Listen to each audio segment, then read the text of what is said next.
Okay, we're live. Welcome to our first edition of Restoration Conversations. I'm Linda Falcone, and I'm really happy to welcome Letizia Treves, who is the Sassoon curator of later Italian paintings at the National Gallery in London. And on behalf of Advancing Women Artists and the Florentine, I really want to welcome you. We're so excited to have you here for our fireside chat.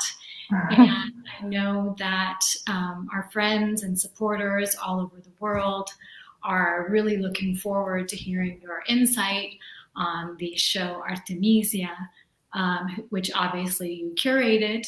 And we have people from all over the world. We have people who are tuning in at dawn and at dusk and in the middle of the night, and who are in their pajamas because they're having their morning coffee in Hawaii. So it's very exciting to have this opportunity to speak with you. Well, thank you. Thank you for having me. I'm delighted. I actually wanted to start by saying, because I'm sure we have some new friends as well who have tuned in. And I wanted to start by saying that we've been waiting for your show for many years at Advancing Women Artists, and to share a memory with you in 2008 when AWA began its restoration of Artemisia's David and Bathsheba for the Pitti Palace. I remember going into the restoration studio and seeing all of these missing spots and seeing the stucco work covering up pieces of her painting. And I thought to myself, she's missing pieces. Artemisia is missing pieces. And 12 years later, I feel like your show plays a role in the sense that it is helping fill in the missing pieces of Artemisia. So I really congratulate you on it. It's been very well received, as we know. But many of us, unfortunately, are heartbroken because we won't be able to see it in person. So I wanted to ask you if you would start by giving us a general overview of the show and also telling us how it came about for you. Mm-hmm.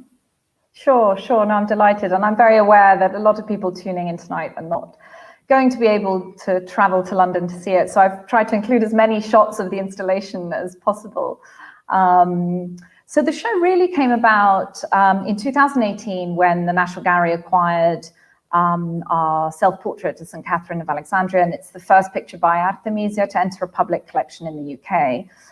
So the idea for a show came about then. So I really had about 16 months to put it together. And, as I'm sure you all know, there's been an increasing interest in Artemisia in the last sort of 20 years or so with various exhibitions in the US and in Europe. But this is the very first show in the UK, which is also quite surprising given that she worked in London.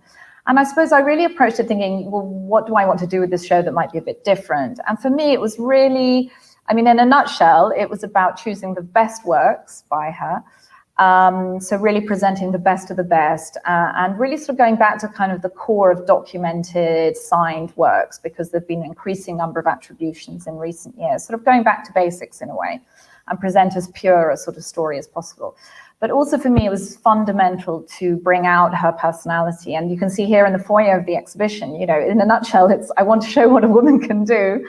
So before you even walk in, you get a sense of where I'm going with the exhibition. And it was very much this idea of showing Artemisia not only sort of as a great painter, but also slightly more fully in the round as a person.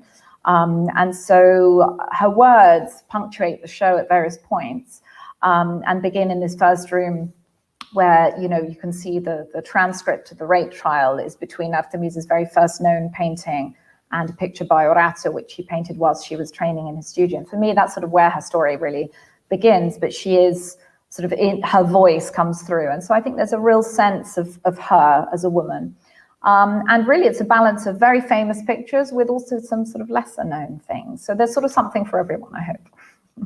That's interesting. It's exciting to see the first image of the show, almost as if we're entering into Artemisia's world a little bit at a time. I'm wondering, because one of the first segments of the show, and certainly a segment that's very relevant to us, is Becoming Artemisia in Florence. And I wanted to ask you particularly about this segment because so many of us have become ourselves in Florence. Obviously, being based in Florence, we look at things from a Florentine perspective first and foremost. And if you think about Artemisia and the fact that she was the first woman ever accepted at the Academy of Drawing, if you think that she gave birth to 5 children in this period, and that she became really a professional artist in her own right. And it happened in Florence. So I wanted to ask you a little bit more about this segment of the show and your outlook. Sure. I mean, the phrase "becoming Artemisia" was actually rather brilliantly coined by Keith Christensen in an article in 2004 following the great show at Met in St. Louis and then in Rome. And I mean, it is precisely that. Florence is the city in which Artemisia really develops into the artist that she will become. So this is the Orazio in the first room of the exhibition. And as you can see, as you transition from the first to the second room through the doorway, you can see Artemisia's sort of highly sort of original reworking of Orazio's composition. And that in a nutshell shows, you know, she leaves the studio and then sets out on her own. And for me, that was a very important sort of link visually to make for people as they step into the second room, which, as you say, is called Becoming Artemisia in Florence. And I mean, what better thing to have in Florence than these great pictures that are in the Uffizi and the Pitti, and of course the other Judith from Capodimonte. So I felt that this room, it was really about letting the power of her work speak. So you can see it's not a very crowded room. You know, they're so powerful, her pictures, partly also because the figures are life-size. I really wanted to let the paintings do the talking. And for me, this pairing of the 2 Judiths, it's what everyone hopes and expects for in an exhibition on Artemisia. But I mean, it is really, really powerful. And, you know, very eloquently shows how she took her art in a very sort of different direction as she stepped out of Orazio's studio. And in this room, you just have paintings by Artemisia. So in no sense do you get, you know, nothing sort of dilutes the power of her paintings. And I really wanted that to be very strong in that second room. And the other half of the room is this wonderful lineup of her self-portraits. I wanted people to sort of come face to face with her. And of course, our painting, which is the one in the dark frame, is nestled here between the Hartford self-portrait as a lute player and the Uffizi St. Catherine for the very first time, because our picture obviously was only discovered in 2017. And, you know, I've thought a lot about Artemisia representing herself in her pictures, obviously with the acquisition of our self-portrait. And I felt in this room it was very important because you know, we're not sure why she used her image a lot at this point. Is it really, you know, obviously it could have been her own choice. I mean, there are obviously practical consideration. It's a lot cheaper, a lot easier just to look at yourself in the mirror than it is to hire models. You can say that again. My God. Well, she complains about that in her letters later in life. You know, she says, you know, these so hard to find good ones, and they're a complete headache when you do, and then they cost so much money. But it was often, I think, also at a patron's sort of request, you know, and I think, you know, the part that patrons play in Artemisia's subjects and so on has been underplayed in the past. We mustn't forget that she didn't just do these things on a whim. It may have been sort of asked of her. But there's no question that for her, it's also a kind of way to market herself, you know, like Rembrandt does in the Netherlands. So I felt this was a very kind of eloquent way that you come face to face with her and you really see how she reinvents herself in different guises. Yeah, I mean, I think that's important because sometimes we underestimate, particularly for women artists and early women artists, how important marketing was. They were master marketers, and they were diplomats. They were often ladies in waiting of royalty, etc. And Artemisia herself was working in the court, in the Medici court in Florence, for example, and so that sort of leads into a question I have about Artemisia using her own portrait in her paintings, because she depicts herself as the lute player, as the female martyr. She depicts herself as Saint Catherine of Alexandria, for example. I mean, these are very sort of high, philosophically high or historically high positions, and you see Artemisia, you know, as both maker and muse, which is something that obviously her male contemporaries couldn't do. I mean, so she had sort of one up on her male contemporaries, and I think that that was probably attractive for her patrons. I mean, what's your view on this? As No, absolutely, absolutely. Yeah, absolutely. I think, I mean, the marketing of herself is something that, you know, the sort of business side of her art has also sometimes been underplayed. But I think the idea of marketing herself was very important. And so actually in the exhibition here, as you approach in the second room, you can see the self-portraits all in a line, but through the doorway, you see Vouet's, Simon Vouet's portrait of Artemisia, which is very sort of artfully contrived. But I love that juxtaposition because you sort of get a sense of how Artemisia saw herself and how other artists also saw her. This privileged position that you talk about, absolutely. In fact, the next room is dedicated very much to this idea. So it's called the hand of the famed Artemisia, because when she returns to Rome, she's, you know, managed, well, she comes back really a celebrity. And so I think patrons were fascinated by her, by this very kind of singular position of as a successful woman artist, particularly in Rome. And so not only do they want pictures by her hand, but they actually start commissioning, you know, portraits of her. And there's this beautiful drawing by Dumonstier of her hand, a sort of portrait drawing of Artemisia's right hand, and as well as the medal and the engraving. And I think, you know, her fame is something that she also exploited in her own art, but here it's very eloquent through these objects in different media. And of course, she herself uses the fact of being both artist and subject, or muse and maker, as you said, in her, you know, famous self-portrait as allegory of painting, which I don't believe is a self-portrait, but is an image of painting you're definitely meant to associate with Artemisia herself. I think she really did offer a different perspective to the sort of well-known subjects. And I think she, in this way, clients knew they would get something different from Artemisia. So in fact, one of the best rooms is pictures from the 1620s, where she returns to these heroic sort of female protagonists. And this room is called The Female Hero, very much, you know, a nod to Mary Garrard's great book on Artemisia. And it's in here that you see her sort of tackling those biblical subjects and turning fresh to them every time. And, you know, I think she knew that she'd sort of built her success on these subjects, and patrons knew they would get something different from her when she painted these subjects. And on the other side of the room, you have these paintings, and I think there definitely was a sort of additional appeal for a collector to own a picture, you know, with female protagonists that was, you know, sensual or erotic or violent, that was also painted by women. You know, these would have sort of caused a sort of added titillation because of it. And it was something she was absolutely well aware of, and you know, sort of capitalized on it. The painting that is on, let's see, if we go back to the slide, the painting that's the Magdalene, it's a new attribution. It's a very sort of original painting of the Magdalene. It is. So that's another one of the sort of relatively new things, in the sense it was discovered in 2014. It's actually been in an exhibition on Caravaggesque and, well, Roman art and sculpture in Amsterdam.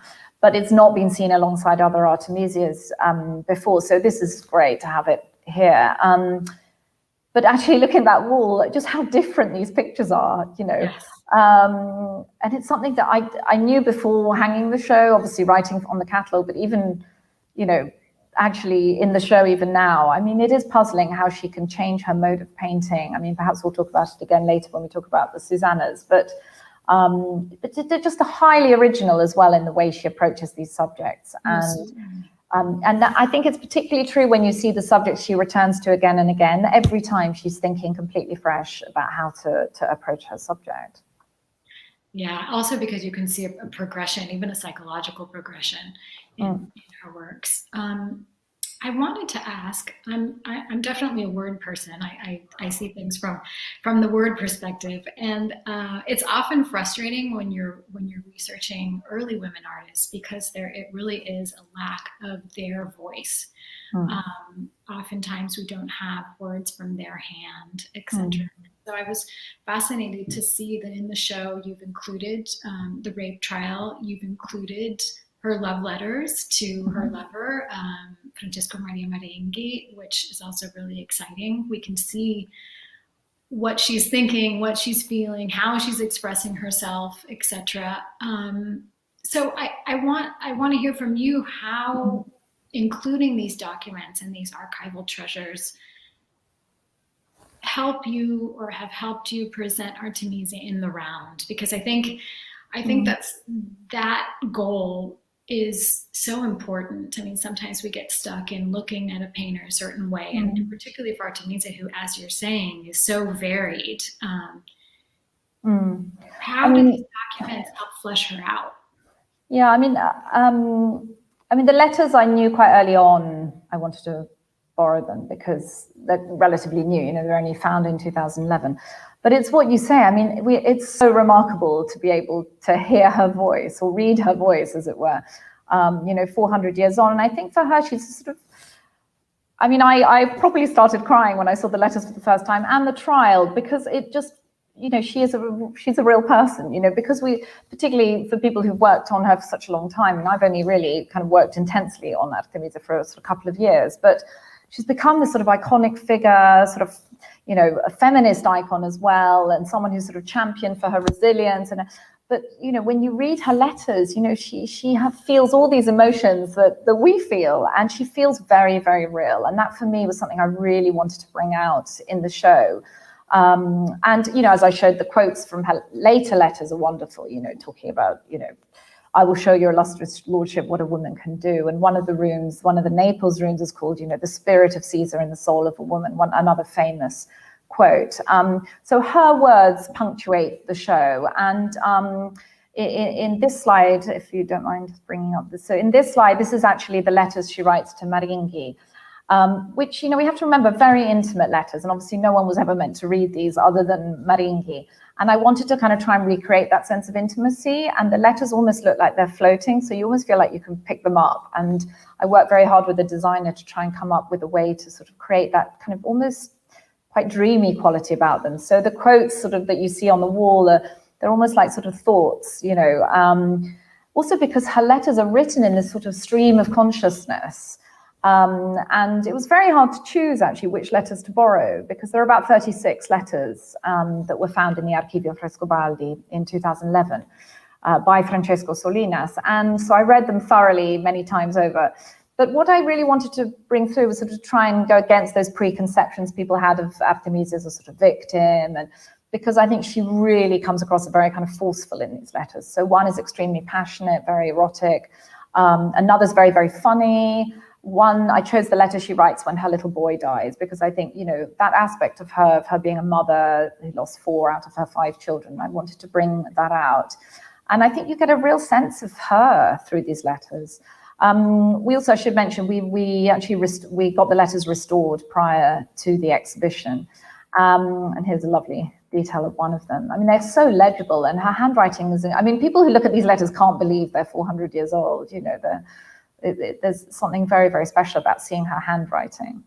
And then, of course, the trial transcript, because the episode of her rape is so well known and referred to all the time. And I felt it was something we needed to address, but I really didn't want to sensationalize it. And I didn't really want that to be the focus of the first room, where I knew we'd have these great pictures. So actually, we had decided to borrow it very late in the day, which is why the transcript doesn't appear in the catalogue. And we asked it, I genuinely didn't think they could ever lend it. So in January, we asked the archive, and they agreed to it. So in fact, we had the whole volume digitized prior to it being lent, because this had never been done. And for me, it's just, look at it, it's such an amazing object. But seeing it as a sort of legal, collection of legal letters and documents made it feel quite sort of contextualized, in a kind of historical way, which is what I wanted to do.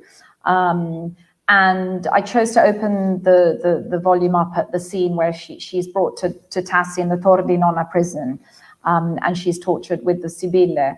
And the reason I chose that is because her voice, this is actually a professional photograph of the page where it's open.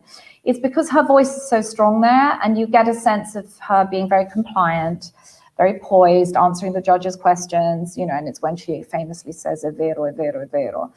But you also get her spirit, about, I think you can see it with my pointer, so about halfway down, she turns to Tassi and says, questo è l'anello che tu mi dai, e queste sono le promesse. So this is the ring that you've given me, and these are your promises. So of course she's referring to the fact that he promised to marry her.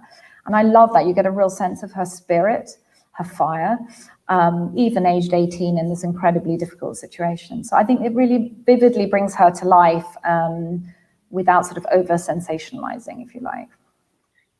Letizia, I'm really surprised how long the document is. I mean, it's... Well, there are lots of other trials in there. So that's the other thing, this whole volume is the 1612, it's volume 104 of, hundreds and hundreds of other volumes. So and that also is important, because I think you get a real sense of, Artemisia is just one of many, many girls who went through this. And what's so exceptional is that we know who this girl is, But were there similar cases? Yes, Elizabeth Cohen's done a lot of work on these rape trials of young virgins in Rome at the very beginning of the 17th century. She wrote very eloquently, actually, about how Artemisia's trial follows a sort of, not a formula, but there was definitely a way that you would present yourself in the trial. So it begins with a physical examination, you making your statement, then you have to establish the girl's reputation that she really was a virgin. And, and in a way, seeing it in that context, you realize Artemisia's was no different from every other girl who'd gone through the same thing. That's fascinating. For me, absolutely new news. I've never heard of it or thought of it. I think the idea of the relationship is so important. I mean, how you're saying you can see her, you can feel her, and to have the writing reflect some of the strength and power and drama that you see in the paintings as well is just fascinating to be able to make this combination, this connection or merger between visual art and written word. Sincerest congratulations for that. Oh, thank you. It's really so important and sometimes underestimated, how powerful it can be to reiterate the power of her character in two ways. I think, from the perspective of advancing women artists, we work to create a connection between female artists of the past and women today, art lovers today. And really, we always sort of start from a point of view of paintings are living entities. They get old, they get hurt, they have their own dignity, they have their own identity. And when you're restoring a painting and following it through various processes, you also create a relationship with the artist. And I was struck by the fact that in one of your press interviews, you said, I've lived with Artemisia for 2 years or more, right? And I've had my children, yes. Yeah. And I'm wondering, what was it like to have Artemisia as a roommate? And, what has she given you or what has she taught you as a curator and as a woman? And what have you given her in the sense, what gift did you bring to Artemisia via this show? I mean, it's interesting what you say about the physical, the sort of, the idea of pictures going through, sort of physical stress, if you like, because I think for me, it really began with the acquisition, actually. The exhibition came out of the acquisition. So for me, the story really began in end of 2017, early 2018. And sorry, if you can bring up the slide of our painting. So it was really with the acquisition of our picture and then the conservation of our picture. So as you said, it's that kind of physical proximity to the object, understanding the object. And all the while Larry Keith, our head of conservation, was working on the picture, I was sort of, really intensely sort of reading Artemisia's letters, reading up on her, really. Because, you have to remember, Artemisia is only one artist of many that I look after in the National Gallery. So, and it's daunting when there have been people who spent their whole lives, like Mary Garrard or, who really spent a very long time thinking about this artist and having to sort of catch up. But so for me, the exhibition sort of in a way was it sort of came full circle. It was a whole journey. For me, the acquisition was really important because it was about adding sort of a permanent presence in the national collection and the first picture by her entering a public collection. And when we announced the acquisition, I mean, the mass kind of hysteria, not just in the media, but the public and staff as well, even within the National Gallery, the excitement of having a picture by her and her story.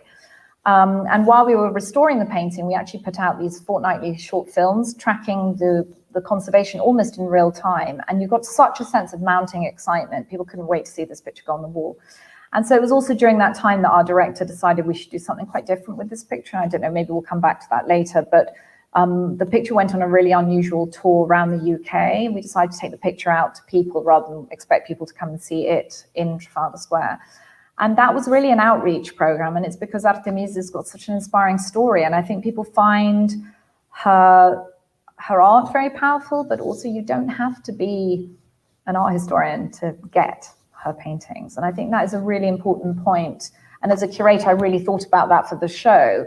And so I'm obviously thrilled if people read my labels, but actually you can see what I'm trying to do by the way I show the pictures next to each other, the pairings, or the, I want people to also have a kind of visual impact. So I really got to know her as a painter, but also as a woman reading her letters. And for me, I suppose, well, as a woman and as a mother, as a working mother, I have 3 children. I just have so much admiration for her determination, for her hard work. And this really comes out through reading her letters over and over and over again. What I gave to her, I don't know. I hope I've done her proud. I think I've done her proud. I mean, I think presenting the best work of an artist, I felt it was really important to give the British public sort of the best of the best. And I think there's no question also with the fact that the show's been received with such incredible reviews. I think people either asking themselves, why have we never heard of her? I mean, she really wasn't a household name in England until the show. But I think for me, it's about really letting her, showing people that she absolutely deserves a place as being one of the greatest artists of the Italian Baroque and an artist in her own right, sort of separate from her father, her own identity. Yeah, I mean, I think it's really important when you're talking about process, to allow the public to see the painting, to see it in all of its stages. And even the non-art historian public, et cetera, because I mean, some people don't relate to art on the wall immediately, but everybody relates to making something new, or to renewing, restoring original dignity to a piece. So I think it's amazing to be able to see the best of the best all in one place. The question of why hasn't the world seen her before, or why hasn't the British public seen her before, is a question that could take up 45 minutes just with that question. Well, I think the world has seen her before. I mean, I have to say most of the pictures, apart from the sort of newly discovered, were in the great 2001 show at the Met and then St. Louis and Rome. But that was very much Orazio and Artemisia. And I think a lot of the reaction of that was, well, he's the better painter, right? He's technically the better painter. And obviously Orazio is so important to Artemisia. It's why he has a presence at the beginning and at the end of the show here, but particularly for London. But it's interesting, a lot of the pictures are the same. The sort of famous one, you see the Detroit painting. I mean, a lot of the pictures were in that show. Yeah, they're responding to each other oftentimes too. Yeah. I wanted to ask you, because a lot of attention has been given, obviously, to the several Judiths that Artemisia painted and the beheading scene. But I'm really interested in Susanna because, it's her first painting, it's her last painting. It's in the middle. She also talks about this theme. And I was reading the catalog, and there's an essay by Elizabeth Cropper, and she says, initially Susanna is, she's looking with fear at these lascivious men. In the second painting, the middle painting, she's praying. And in the third painting, she's dismissing them, with her hand raised. And so I wanted to ask you to tell us about this trio and about Susanna and what it brings to the show.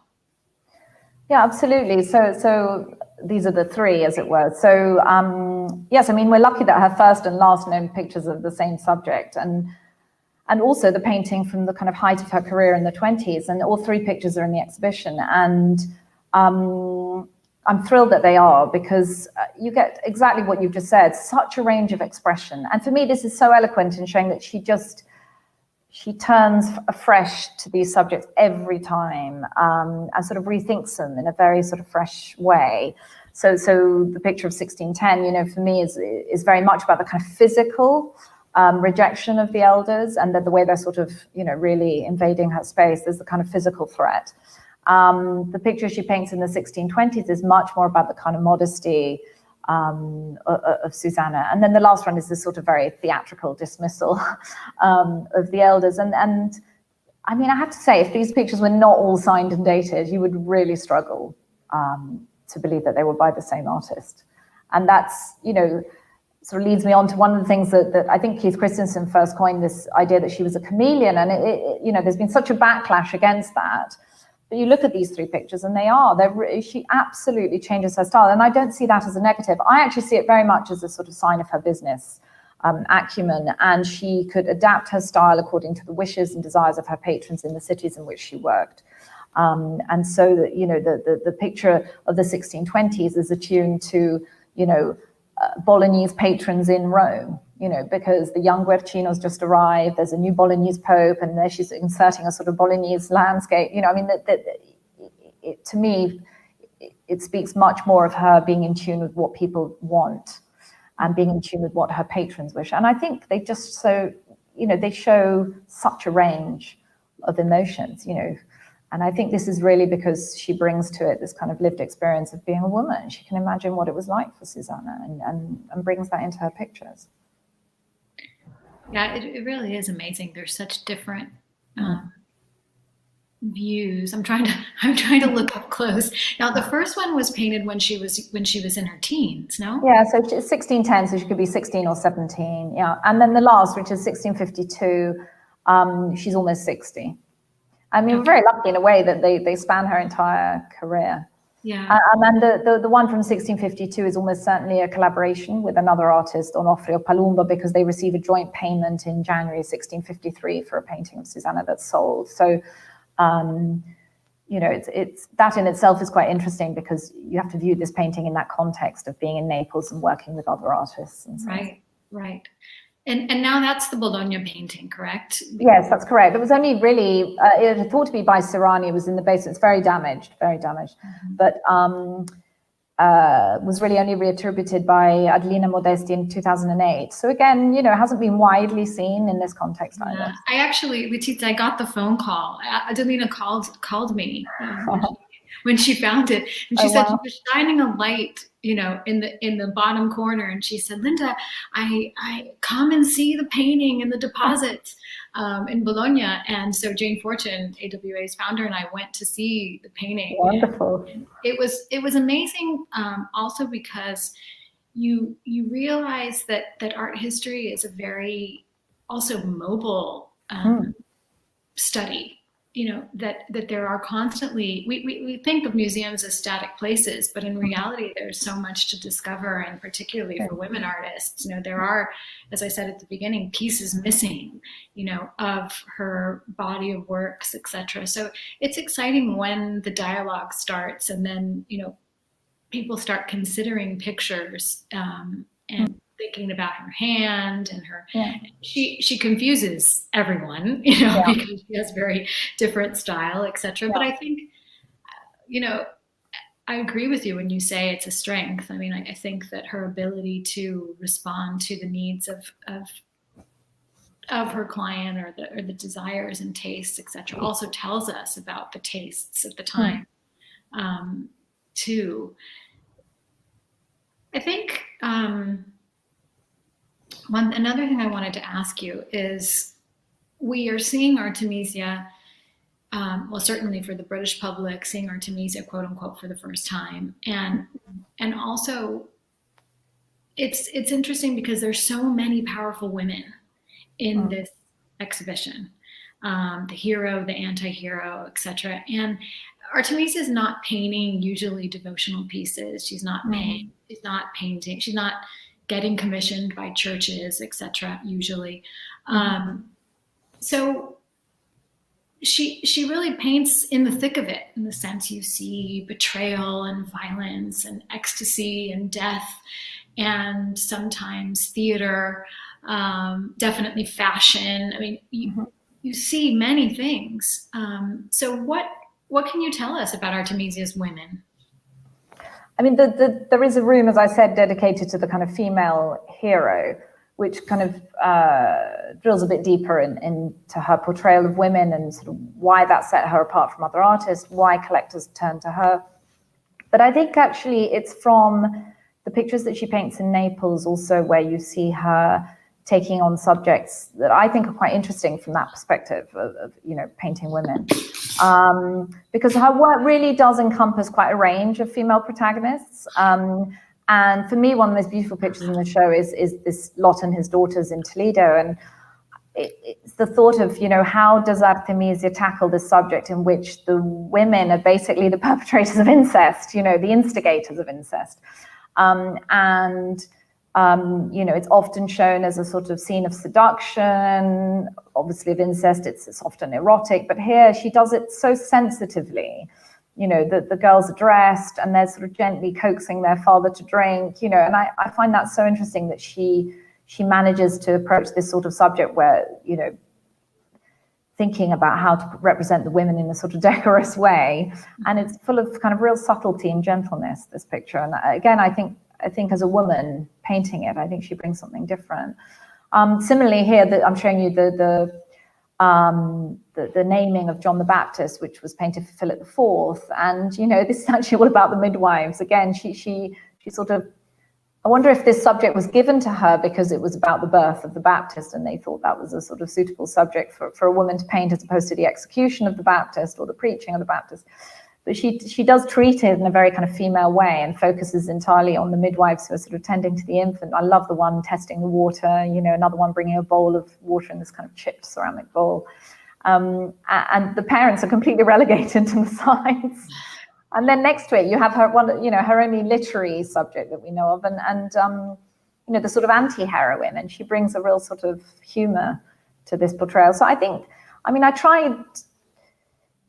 it naturally came out with the choice of pictures that are in the show, that you get a real range of heroines and of female protagonists. And, Cleo, which you can see here, the Muse of History, is, to me, not perhaps one of the most sort of visually powerful pictures in the show, partly because of its scale. Everything else in Naples is vast and, but it's such a powerful picture, this very kind of dignified image of sort of heroic womanhood with her sort of hand on her hip. And I love the fact that Artemisia signs herself into the kind of history books with this picture. She signs in the open book and just signs Artemisia. Actually, there's no Gentileschi, just Artemisia. And I love that. It's a sort of declaration, really. Sort of, don't forget me. She's writing herself into history. So yeah, for me, it's the sort of full range of Artemisia's women which is most interesting, and she just really avoids stereotypes. That's the thing about her women. Yeah, because there seems to be no sort of morality, with, or how can I put it, in the sense that she doesn't say, oh, I don't want to avoid that anti-heroine. The anti-heroine is painted with just as much dignity and power, But I think we have to remember that the choice of subjects was almost certainly not hers. So, a patron would determine the subject, and then she had obviously some artistic license in how to interpret that. But I find that even more interesting because someone might go to her and say, paint Lot and his daughters, but they must have known they weren't going to get an erotic scene of a father being seduced by his daughters back from Artemisia. So, right. But there was a taste for it. I mean, there was absolutely. Oh no, absolutely. And the fact that these Susanna, Patrizia Cavazzini's done a lot of work on these. On 17th century collections, and these pictures of Susanna and Bathsheba, they were often commissioned together, they're often displayed together alongside Venus. And, you'd have the sort of biblical with the mythological, all side by side in a sort of, chamber of erotica. Interesting. I wanted to ask about about the hand of the famed Artemisia, and you showed us some images, of the medallion and various ways in which she was honored and acclaimed. And this is an interesting point as well, because sometimes we think that women artists were always sort of relegated, but many times they were successful in their time only to be then forgotten by history. So why was Artemisia forgotten? And on a point you made earlier, you actually called the show just Artemisia. I did, yeah. Not Artemisia Gentileschi. So why? Well, that I'm delighted to say Mary Garrett complimented me on doing that, because you wouldn't believe the amount of public and press who have sort of criticized us for this and said, oh, you're only doing that because she's a woman. You're not using her surname, because they see it as a sort of denigrating thing. For me, it wasn't. It was a number of things. It's principally, Gentileschi is her father as well, so I didn't want any confusion there. She didn't always go by Gentileschi. I mean, in Florence, she's exclusively known as Lomi. So that was another reason. And then, as Mary pointed out in her sort of prologue, is that Artemisia's tomb was said to just say, Haec Artemisia, here lies Artemisia. And I love the idea that she sort of doesn't belong to anyone. So the surname, in a way, it's not Stiattesi, the name of her husband, it's not Lomi, the name of her paternal grandfather, and it's not Gentileschi, the name of her father. And it was quite risky for us because, there isn't a huge amount of name recognition in the UK prior to this exhibition. But what helped a lot is after buying the picture, I think, and the tour she did around the UK was actually called Artemisia Visits. So we decided it then to just go with her first name, and I'm really glad we did. And, it's nothing to do with her being a woman. Michelangelo, Raphael, Titian, they're all known by their first names. So, it was for all these sort of reasons. But so that room that's the sort of the hand of the famed Artemisia is very much looking at her celebrity in her own day. But you're quite right to sort of, this idea of her sort of the oblivion in a way that she'd suffered is something actually the press were really, really interested in. And in fact, in sort of various interviews, the thing that they sort of were fascinated by was this idea that she'd only really been kind of rediscovered in the 1970s. And if we could just have the next slide. These are two install shots from Brooklyn, where the great exhibition on women artists, Brooklyn was one of the various US venues, and you can see two of the pictures. I'm sorry, Letizia, what date was it? It opened in LA in 1976 and then traveled to several venues. In Brooklyn, it was in 1977. And actually what's so interesting is, at this exhibition, really, it was a handful of works by Artemisia being brought to a kind of wider international public for the first time. And so it was really very important for her sort of wider kind of, an acknowledgement beyond sort of Italy, where she was known, but not to the heights of the fame which she enjoys today. But we also have to remember that the oblivion sort of suffered by Artemisia was also suffered by other Baroque artists. So, Caravaggio was only really rediscovered at the beginning of the 20th century. Orazio probably in the 1950s. And, it took Artemisia another 20, 25 years. But it had a lot to do with changing tastes. And these kind of naturalistic artists working in the manner of Caravaggio were basically out of fashion for such a long time. It's fascinating.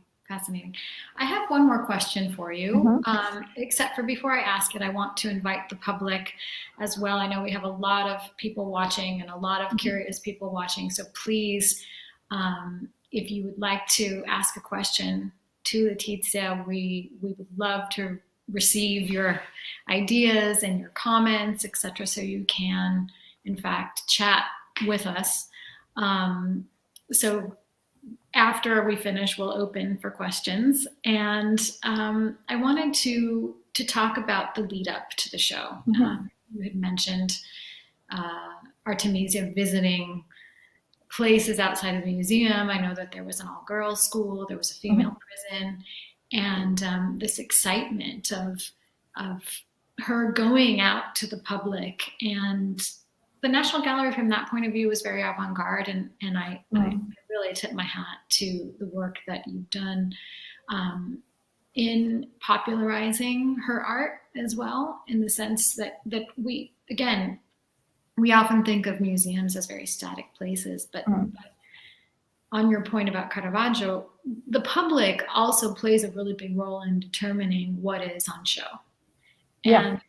And that's very important for art by women, because when the public starts demanding and asking, where are the women? That's when we, curators are obviously going to respond to that on some level. So I'm interested in if you could talk to us a little bit about the lead up and how that then influenced, you just said it influenced your naming the show, but are there other ways where there was a connection between what was coming out on the outside and what you did then in the gallery? Yeah, I mean, from my perspective, I mean, the public are everything. I mean, in a way, the whole point of having a museum is to preserve works of art for future generations to enjoy. And what's the point of an exhibition if you can't have a public? So obviously our public is much reduced at the moment because of COVID. So we're actually trying to find many ways to try and reach people with the exhibition in different ways. So we have a really exciting program of talks on Zoom and, so on. And, there's lots of ways you can engage people, particularly now after a few months where people have got used to doing quite a lot online. So I've done a virtual tour of the exhibition, which we'll be putting out as a Facebook Live, just to try and give people the opportunity to sort of visit virtually if they can't actually physically come to London. But the public's key. I think what I realized was doing the visits tour, and I have just a slide with some images from each of the places the picture went to. The idea was with this tour is not to reach sort of a maximum number of people. I think the director had a very clear directive. He said, you need to work out where we're going to take it, but this is about reaching people who would never normally walk into a museum. And so we sort of decided the kind of places we wanted to send it to, the kind of audiences we wanted to reach. And then the tour sort of took shape. So it opened on International Women's Day at Glasgow Women's Library, where, they very much championed her as a sort of feminist icon. But then it went to a kind of practicing GP surgery in Pocklington in the north of England, where the focus there was very much on art and well-being, and this drive by the government to have arts on prescription, and we worked with a charity called Paintings in Hospitals, so that once Artemisia left, Paintings in Hospitals will continue to rotate their collection of contemporary art in the spaces. And the idea was very much we didn't just want this picture to pop up for 3 days and then it was a lot of work. So, we wanted some sort of legacy. So Paintings in Hospitals was a wonderful thing to kind of come out of that. Then the picture went to HMP Send in Surrey, which is a women's prison. And there it was very much a kind of practical art workshop. And I wasn't allowed to go to that one. It was obviously very high security, but we did short films in each place. And this was really moving because there was one inmate who had never stood in front of a painting ever, had never even gone into a museum, and it was the first time they were sort of standing in front of an object that was sort of 400 years old. And then as the story of Artemisia's life unfolded and the picture, they just felt very inspired, and they created artworks in response. And another inmate who actually is serving a life sentence had been a visitor to the National Gallery before going to prison, and never thought she would stand in front of a painting ever again. So for me, that was such a moving thing, the idea that you could, even if it was only 12 people for 3 days, it was a very meaningful engagement. And then the picture also went to the Sacred Heart Catholic High School in Newcastle. And I went up there and they ran a whole careers service, a careers event for the girls. And here it was very much about, so the girls explored themes around self-identity, because obviously being a self-portrait, and the idea that you shouldn't be afraid to be who you want to be.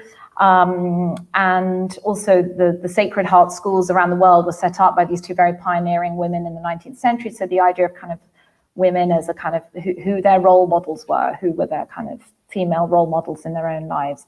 And this was a really moving thing as well, because it's a school in, not an affluent part of Newcastle. About 40% of the girls are actually in social care. So, these girls with very difficult, very different backgrounds. And in a way, it's quite a leveler. You're all standing in front of a work of art from 400 years ago and you're learning about someone's story, and it'll touch you all in very different ways. So what really affected me with this whole tour was how, as I said before, you don't need to be an art historian to appreciate Artemisia's paintings. They're incredibly powerful, and I think, you can have a very personal response to her art without having a sort of PhD. and just how inspiring she is. I think she's just a huge inspiration, both as a painter, as a woman, and for me, that really sort of fed into what I wanted to come out, the sense of giving her a more sort of rounded personality in the show. Yeah, it's very moving, and I think the fact that Artemisia, to me, first and foremost, was a storyteller. And Definitely. it's so heartwarming to see how many stories are being created around the show, around her art. This picture of the young students engaging with the painting. We have, I know, a class of Australian high school students who are watching us now, and it's actually in the middle of the night. So oh wow, thanks to them for joining in as well. But it's very. It's very fun. I'm looking at the comments now. We have different places in the world. So aloha from Hawaii, hello from Dublin, Philadelphia, Brazil, Zurich, California, Seattle, Paris, London. That's great. Duxbury, Massachusetts, and Rome, Chicago. Amazing. So it's very fun. And Montreal. There are all these hellos, New York City. So hello, Letizia, from all of these. Hello, I'm so thrilled you're all joining from around the world as well. So I'm let's see. I'm going down to get to the questions here. We have South Africa as well, Cape Town. Yeah, there's a question about the content. You had mentioned having some content, and is there the possibility of? You had mentioned that you would be filming the exhibition so that people could see it online, and how do people access these materials? Sure. So we provide. So I did a live press, or rather filmed press tour, which was just for the press because obviously we couldn't hold the normal press conference. And then we had a film tour for the sponsors of the exhibition. That's sort of been made exclusive to members of the National Gallery, but the intention is absolutely to make that available to the public, and it will probably go out as a Facebook Live, I think probably next month. So do keep an eye on our social media channels. There's content, sort of static content online. So I wrote a piece on Artemisia through her words. On the website, as well as something about her heroines. But as I said, there's lots of conversations going on.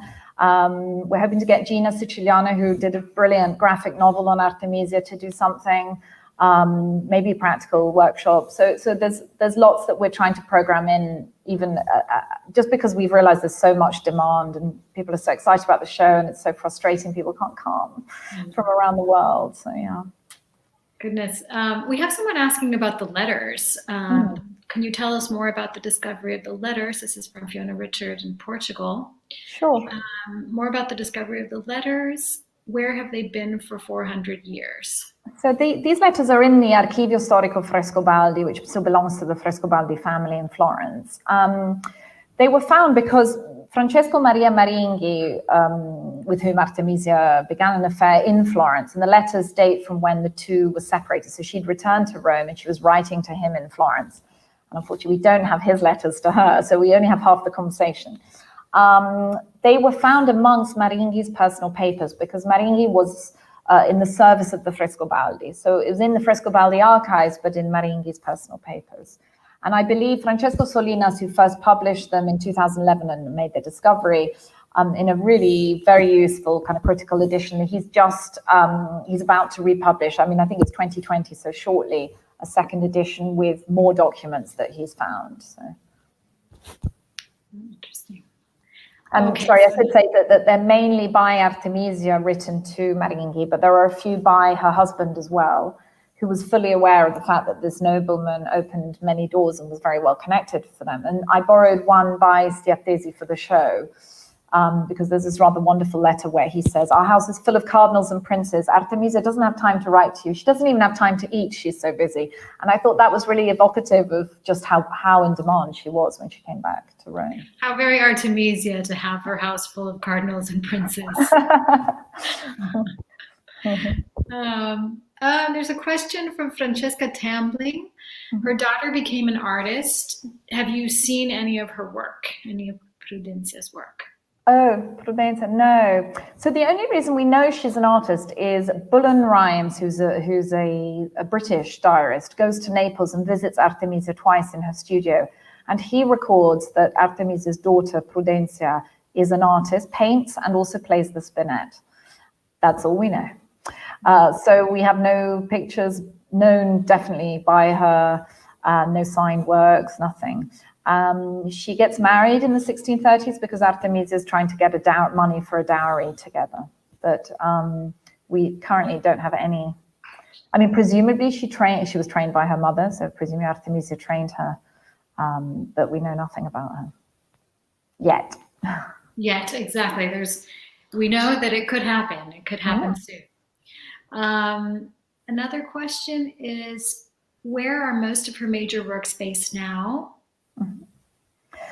Difficult question because they're sort of everywhere. The works in the show, I'd say just over half came from Italy. Most of them from museums, but quite a few from private collections as well. I mean, there are only about 30 pictures in the exhibition. I would say there's probably just over double that, which are sort of universally acknowledged to be by Artemisia. And then there's another sort of 60, 70 that sort of oscillate and not sort of, accepted by everyone. I mean, there are quite a few in Italy, obviously, and America, actually, a lot of American museums.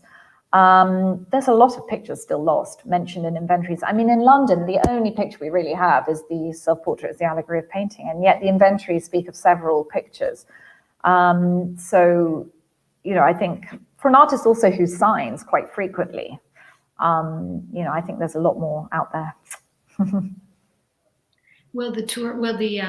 This is also another question. Will the exhibition tour, and why did you decide on the walls being black? Oh no, they're not black. How annoying that they look black. No, so will the exhibition tour? No, it really won't, I'm afraid. The intention was always just to have the exhibition here. It would have been far too difficult to negotiate the loans for more than one venue, also at relatively short notice. And then, of course, with COVID in the middle, I mean, I have to be honest, I think it's an absolute miracle that everything that's in the catalogue is actually on the walls downstairs, because it was unbelievably challenging in March to sort of plow on ahead. And we really were right to the last minute hoping to do it. And it just became impossible to get everything from the US and from Italy particularly. And I have to say in September was looking pretty difficult as well, as we were beginning to install, as the situation in Europe was becoming more and more complicated. So, and obviously, as we know, currently the situation is not improving. So, no, thankfully it's not going anywhere else, because it probably wouldn't be able to go anywhere else, even if we'd planned to. And it will run till when? So it runs till the 24th of January. Okay. So I'd been most optimistic, thinking that some people from Europe may have been able to come. I remain optimistic, but it's looking increasingly unlikely. Sorry, what was the other question? The black walls? No, they're not black. They're dark blue. And actually, it's one of the things that people have said most, which has been so lovely, is that they're very huey. The last thing I wanted was 50 Shades of Grey. I find Artemisia's pictures are so colorful. She has such a rich color palette. And I really wanted that to pull that out. So there's a very rich blue in Florence, and a red, and then actually Naples is deep purple. So that's a real shame it comes across as black in my slide. Can you show us again? Well, let me see if it's really coming out as black. Oh, there we go. There's so that's the blue in Florence. It's a very rich, deep, almost kind of slightly indigo blue. And then let me show you. Purple. It's actually more purpley. It looks quite brown there, but it's a very rich purple. I wanted the mood in Naples to be very, very different. The pictures are much larger. The spaces are quite claustrophobic, but I felt that kind of worked to our advantage, because we know Artemisia wasn't happy in Naples. She complained about the kind of chaos of Naples and the violence, and so I quite thought, well, let's use that and make these spaces feel quite oppressive. So I went for a very, very dark color, and the large pictures definitely feel like this sort of towering over you. Interesting. I have another question here from David Battistella, who's in Florence. Letizia, can you share a personal experience you had reading the letters for the first time? What was the experience like for you? So I read them in Solinas's book first. I'm Italian, so I read them in the Italian. And I was just so surprised how varied they were. So in some she's very funny, in others she sounds really desperate, very jealous, very insecure. And, I was sort of surprised at just the kind of how rich these letters were in giving you all these sort of different facets of her personality. I mean, I suppose the most surprising, which I did borrow for the show, was this letter that I had to read a number of times where she tells Maringhi, it's obviously a sort of exchange with various letters where she's been sort of accusing him of being with other women. And he's obviously replied saying, no, I haven't been with anyone else. Because she starts her letter saying, well, I'm glad to hear that you haven't, that you've only sort of betrayed me with no other woman and just your right hand, which possesses the thing that I wish I possessed. I read it and thought, she can't mean his right hand? What does she mean by that? And then you carry on reading and she tells him basically not to masturbate in front of her portrait. So she must have left a picture of herself in Florence and she's basically telling him. So it's basically quite, you do actually feel quite uncomfortable reading it because it was clearly only meant to be for his eyes only. But I did choose to borrow that because I felt you get a sense of her passion and her jealousy. And she clearly was very, very passionate generally about things, and the determination with which she speaks about her work and, the passion with which she defends her prices, all of those things. To me, that was quite an important element of her character to come out, Another question by Siobhan Jolie. What was your reluctance to foreground the rape trial influenced by its absence from her contemporaneous autobiography? No, and I think you're right in saying foreground, because obviously I wasn't reluctant to talk about it because I think I'm fully aware that most people or a lot of people coming to the show, that may be the only thing they know about Artemisia before they walk through the doors. So it's very important to talk about it sensitively, because it's also a live issue for people today. And, there was a lot of discussion internally about how we would treat that. So I'm very careful with the way I speak about the trial as well. I refer to it as her, defloration, the deflowering of Artemisia, because that really is what Tassi is charged with. The reluctance was not actually about the fact that, yes, as you say, it's not really talked about. It was this fact that I didn't want to completely swing the attention on that. I think there's just been too much attention drawn on that. I mean, in 2011, the exhibition in Milan opened with an unmade bed, with blood streaming down. I mean, it was just, that's absolutely what I wanted to avoid. And I knew the first picture in the room would be her Susanna, and that's such a powerful picture. And I just felt the transcript sort of dealt with it in a very moving and powerful way, but in a very kind of sensitive way as well. I am one of those people who sort of resists in reading her rape in every story, in every painting, and I've sort of, so, the exhibition catalogue as well does not, it does sort of provide a kind of counter argument to that, particularly the Judith beheading Holofernes. I know Mary Garrett also feels the same, that it's just not helpful to read these pictures purely in that lens. I feel very much that when she moved to Florence, it's unimaginable that she would have wanted to paint a picture referring to her rape for Cosimo de' Medici, when she's really trying to move on and she's establishing her reputation, particularly because it was about honor, and she's an honorable woman there. She's married, she's joined the academy, and I feel quite strongly about that, actually. Well, I mean, but I heard too that it was possible the Florentines weren't aware of her trial. Right? Yeah, I mean, it's not really talked about. I mean, they were aware because Orazio wrote to Christina of Lorraine during the trial saying, help me, because Tassi's, and he talks about Artemisia. So it was certainly known in Medici circles. But also when she returns to Rome, it's not talked about as something that's hanging over her. I mean, it may have hung over her emotionally, but what I mean is professionally, it was not something she carried with her. I feel quite strongly about that, actually. Is this a question you get asked often? No, I get asked it a lot with the Judith. I mean, as everybody does. And, there's no question that, you know, she brings her lived experiences to her work, but then every artist does. And she must have relished this opportunity to paint this kind of role reversal of a woman overpowering a man. But I don't read that, you know, as a self-portrait in the figure of Judith, and I don't read Tassie as Holofernes. You know, we don't know what Tassie looked like, but from a description of him as short, chubby, and with a little beard, I don't think that really rings true with Holofernes, who's the sort of powerful. So I just think you have to be slightly careful about reading them just through that vein. I think it's quite unhelpful, actually. I don't think it does Artemisia any favors to just read these pictures in that vein. Yeah, I think it's interesting. I'm just checking to see if you had one word. This is from Anna de Blas. If you had one word to define Artemisia, what would it be? Genius, determination, talent, resistance.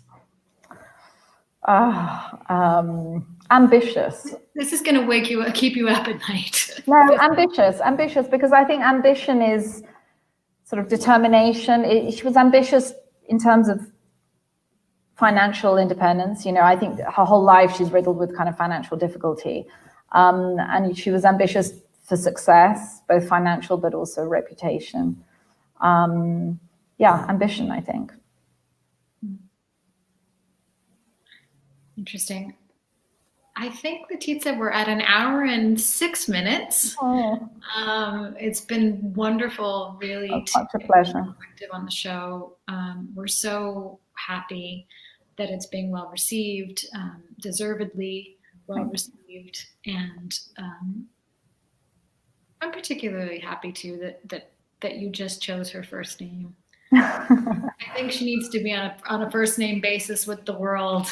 That's what we hope for. Well, I feel that she's definitely more a household name now than she was. I think, you know, it's done its bit for British audiences. Yeah. But, thank you. And that's your gift. I mean, I think really I was asking about the gift before. It's hard for you, obviously, to say what your gift was, but I think this recognition among today's art lovers, more widespread recognition and more widespread discussion, because I think really one of the reasons I'm so happy to have had this opportunity with you is how important it is to start talking about these artists and sharing different opinions on how they are perceived and how they were perceived in history, and what type of storyteller they are and how their life relates to ours. I mean, how their stories seep into our own.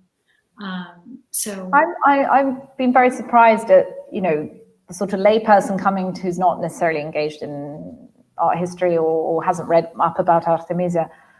You know, it was interesting when I was writing the labels, just the assumptions I made that people would know that a woman in the 17th century wouldn't have been taught how to read and write, or, you know, that you were essentially the property of your father, and then you know, all these things that you sort of slightly take for granted if you work in kind of on historic subjects, and you have to sort of go back to basics and actually explain that for people, because otherwise they're not going to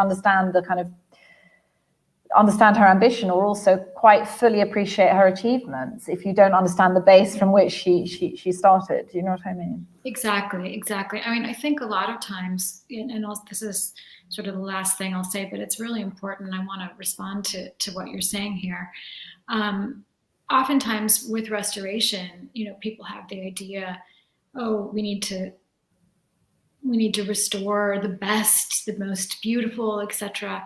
And a lot of times we've had reactions from people saying, well, art by women is inferior, etc. And luckily, by early women, luckily, you know, we're not in the business of deciding whether it's inferior or superior. You know, the whole point is it existed within a context. Yeah.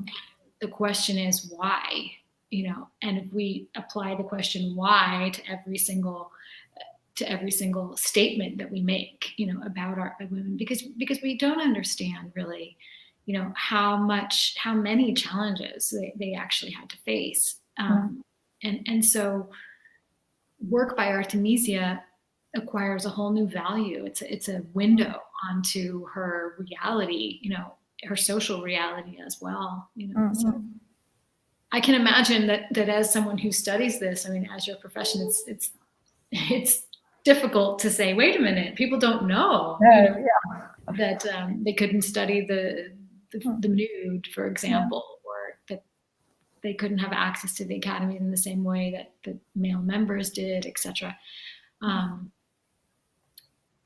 We'll have to continue our conversation in the after party, Letizia, because I think we could go on into the morning. But thank you so much. No, thank you. It's been an absolute delight. It's really lovely to meet you with all of our friends and supporters around the world. There are so many comments here of congratulations and etc. You can read the comments afterwards, but I'm so happy to have had such a nice turnout and to have such,